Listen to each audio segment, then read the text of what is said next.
क्या औरत तरावी की इमामत करा सकती है? नहीं करा सकती।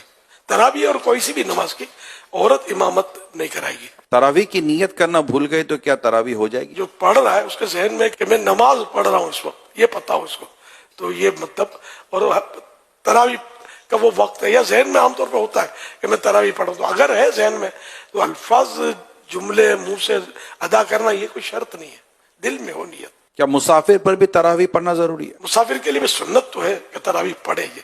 अब तो सफर बहुत आसान है उससे। क्या तरावी में हर 2 रकअत के बाद जो बैठते हैं वो फर्ज है? 4 रकात के बाद बैठना मुस्तहब है, और नहीं बैठा तो कोई गुनाह नहीं है। 4 रकात के बाद 4 रकात, इसको तरवीह बोलते हैं 4 रकात को। क्या तरावी पढ़ने के लिए रोजा रखना जरूरी है? रोजा है, तरावी है। किसी को किसी उज्र की वजह से रोजा कजा करने की इजाजत मिल भी गई, लेकिन फिर भी तरावी उसके लिए बाकी है, तो सुन्नत मुक्कदा है और वो अदा करने की ताकत है, और कोई यहाँ भी रुकावट ऐसी नहीं है, तो तरावी तो उसको पढ़नी है। महल्ले की मस्जिद छोड़कर दूसरी मस्जिद में तरावी पढ़ सकते हैं? बेहतर यह होता है कि अपने मोहल्ले की मस्जिद में बंदा पंजगाना नमाजें पढ़े, लेकिन जहाँ जुमा होता है तो वो जुमा पढ़ेगा।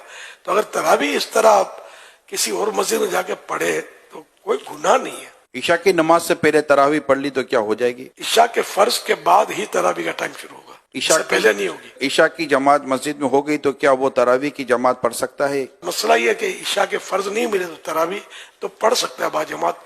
बेहतर है कि वित्र बाजमात ना पढ़े। ईशा के फर्ज तो मेरे पढ़ने हो तो अंडरस्टूड है, तो अभी ईशा के फर्जों के बाद ही तरावी का वक्त शुरू होता है। क्या वितर के बाद तरावी पढ़ सकते हैं? पढ़ सकते हैं। क्या नाबालिग बच्चे के पीछे तरावी पढ़ी जा सकती है? नाबालिग सिर्फ नाबालिगों की इमामत कर सकता है, बालिग इसके पीछे पड़ेगा तो बालिग की नहीं होगी। तरावी का आखिरी वक्त कब तक है? सुबह सादिक तक, जब रोजा बंद होता है ना, साहरी का टाइम खत्म होता है, उस वक्त तक तरावी का टाइम भी होता है। दुआए तरावी याद ना हो तो वो क्या करे? दुआए तरावी याद हो तो पढ़े, अच्छा है, नहीं पढ़ता कोई गुनाह नहीं है। दुरूद